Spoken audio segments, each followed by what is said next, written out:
What's your current email frequency? How did you arrive at that? Did you test less or greater email frequency to determine what works best for your audience? Spoiler alert.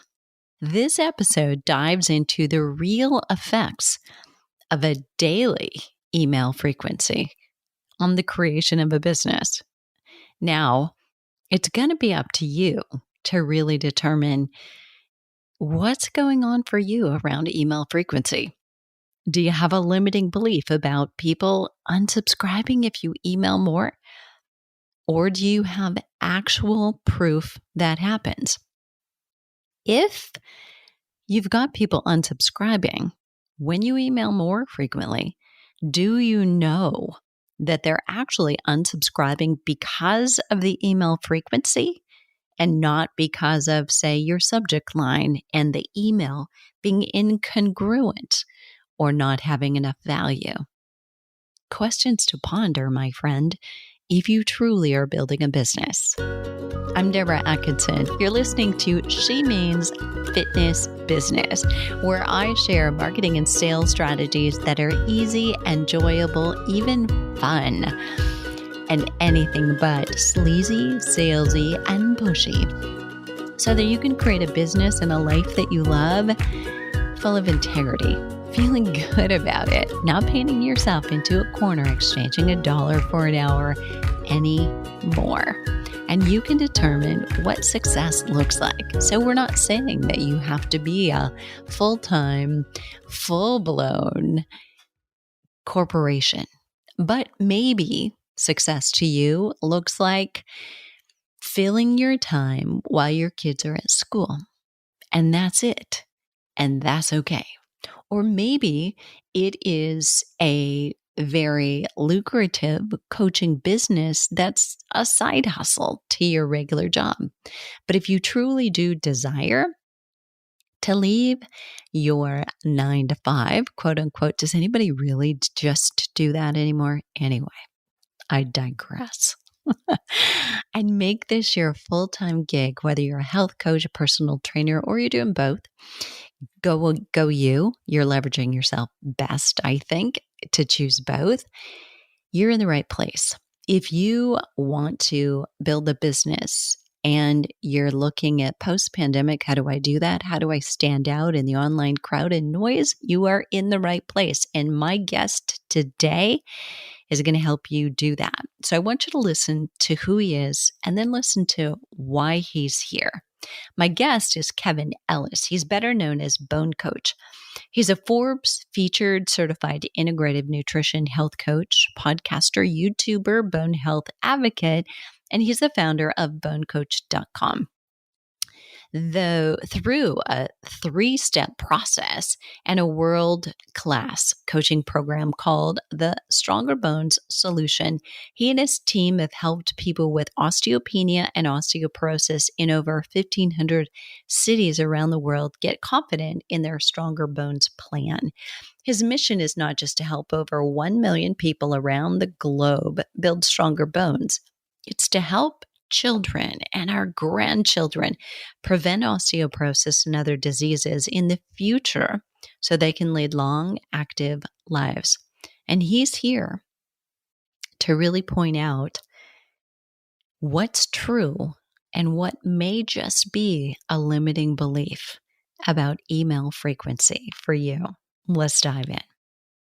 Kevin, thank you again for being here and moonlighting on our Flipping 50 podcast. Yeah, no, this is great. I'm excited for it.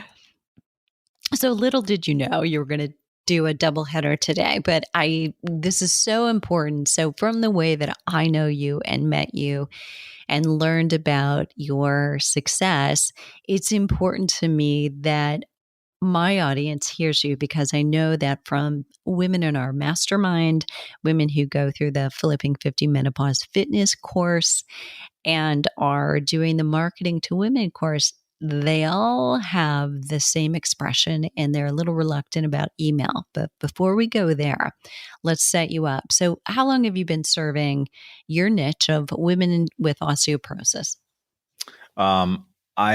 Before I even started the Women with Osteoporosis, I was a health coach and I was helping people with gut health issues and autoimmune disease. And then because of my own challenges with osteoporosis, I realized, hey, I've got a lot of knowledge about this area, and let me point that knowledge to a group of people that I feel like are underserved and that need more attention and could really benefit from my help. So about a little over 2 years ago, just over 2 years ago is when we really launched our Stronger Bone Solution program. And at that point in time, we had about 200 people in our community. And just over 2 years, we grew that to over 60,000 people. Huge. Yeah. Huge. Anybody listening like to do that? Now, I would say our growth right now is pretty significant. We add about 300 to 600 people a day into our community at this point. So, okay. I think we should probably say that again because everybody's going to think that was the mic drop today. That's huge. Yeah. No, I mean, growing a community from about 200 people to about 60,000 people in just over 2 years' time. And then now we're at the point where we're adding about 300 to 600 people per day into our community. So we're really at a point where things are really taking off now. Okay, now you've just set me up really well. So thank you. This is what I wanted to get into. So obviously, those people come into your world, you're signing them up, they're subscribers, and what do you do with them? On average, could you tell me when somebody joins your email list, how frequently do you email them? I email them every day for pretty much a year after they come into our ecosystem. And it's pretty much going to be an email a day in perpetuity, right? Until they unsubscribe or until they purchase one of our programs, something like that. I'm going to email them every single day because they came in with a problem or needing help with something. And they were looking for me to be their shepherd. And they're looking for specific guidance about a specific issue that I know how to help them with. So over that course of time, it's not like I'm just emailing them every single day saying, hey, buy our program. You Thank you for saying that. Yeah. Right. You have to build trust with people. You have to break down objections. You have to show social proof. You have to add value.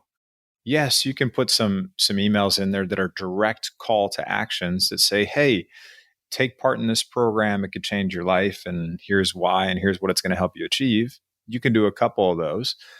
But you really want to demonstrate your credibility, your expertise, how you can add value. And most people think, I don't want to give away everything. You don't need to give away everything, but you do need to demonstrate to them that you can be the one to give them everything.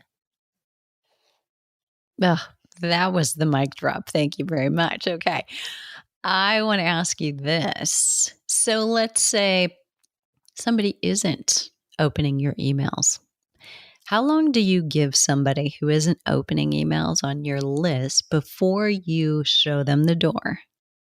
Yeah. So the way I have our back end set up is that everybody comes in from different points, right? Whether they come in from a masterclass, like a webinar, whether they come in from a recipe guide or a free 7-day kickstart, whatever opt-in points are what I call them, they come from, they'll get a certain number of emails for anywhere from 14 to 21 days after that. And if they don't do anything, let's say they never open a single email, I will unsubscribe them. They're not going to get the opportunity to learn from me because what they're doing is damaging my email deliverability and reputation as a sender. So I don't want to send to that person anymore. So I'll pull them off my list. I'll unsubscribe them or I'll tag them to be unsubscribed.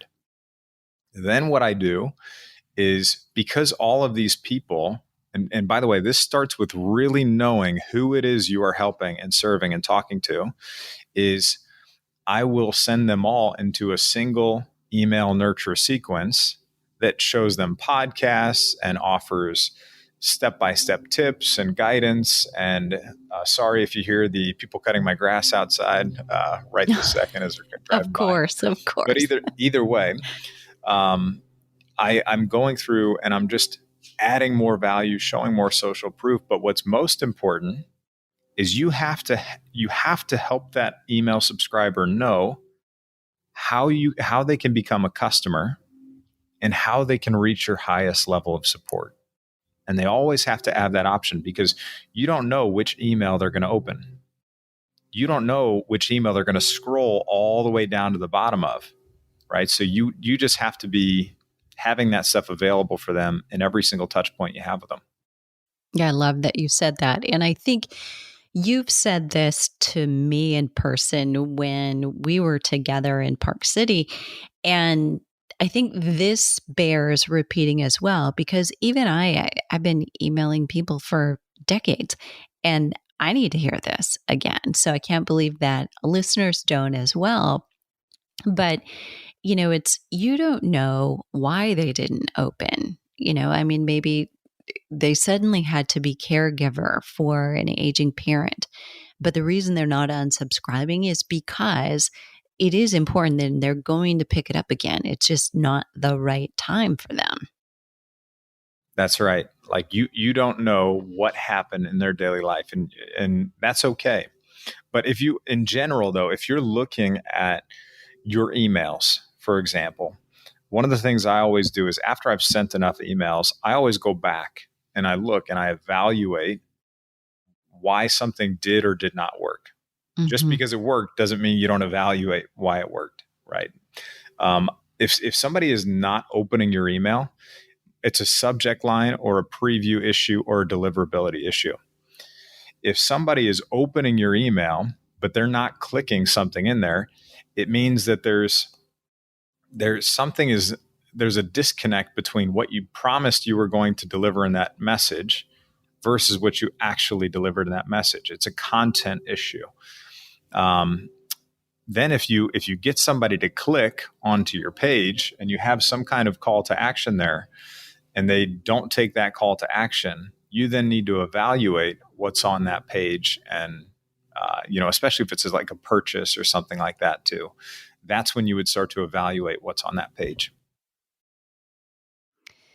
I've got a question for you. So, what is it? I mean, you've given me a lot of things. You have listeners here, really, I think, thinking about what is it that's happening for me. And number one, hopefully realizing they need to know their numbers to know where the fall off is happening. But what do you think the reason is that you have been so successful? I mean, that's rapid growth, 200 to 60K in 2 years. What do you think is the difference between the way you've been able to build so quickly and successfully?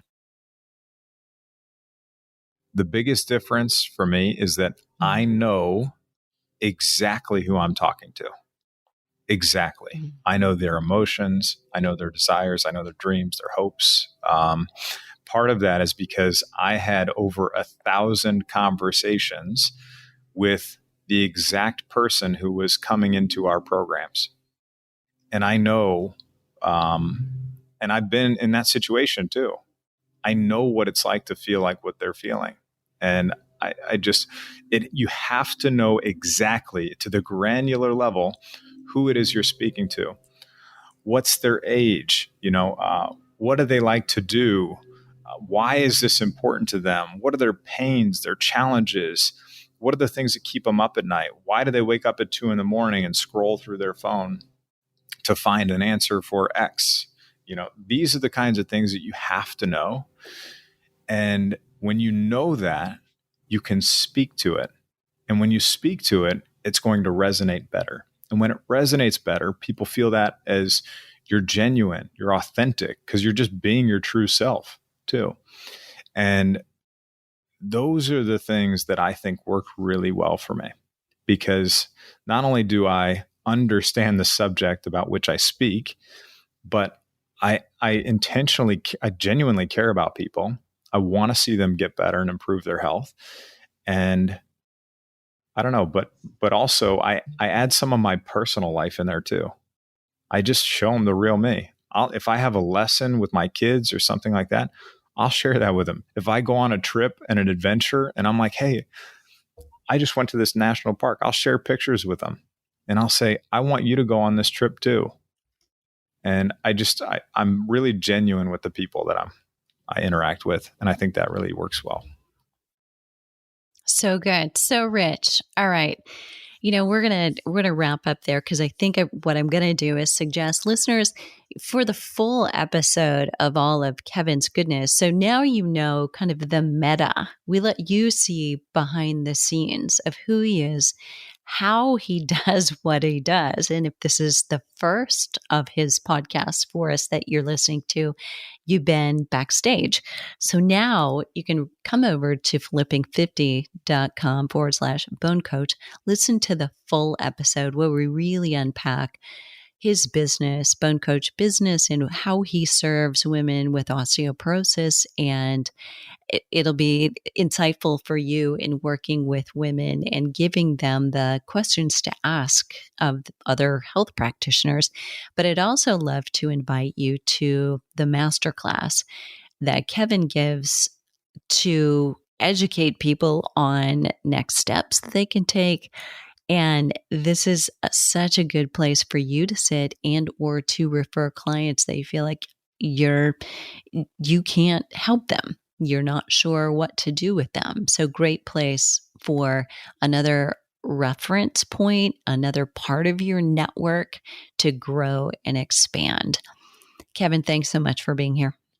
Deborah, thanks for having me. This was great. And yes, this was the first time I've ever shared kind of behind the scenes of some of the things about, the Bone Coach business. But I mean, we're at a point now where we've got about 60,000 people in our community. By the end of this year, even though this is evergreen, so you could be listening to this at any point in the future, but in the next 3 or 4 months, we'll probably be at 100,000. By the end of next year, it'll be 500,000 to 1 million people. There's not a shadow of a doubt in my mind. So amazing, which is another big part of your success. Sure. Okay, listeners, the show notes will be at fitnessmarketingmastery.com/email frequency. And I want you to run over. Be sure you replay it again because there was a couple mic drops in there you do not want to miss. And then you'll want to listen to the Flipping 50 podcast as well. All that'll be in the show notes.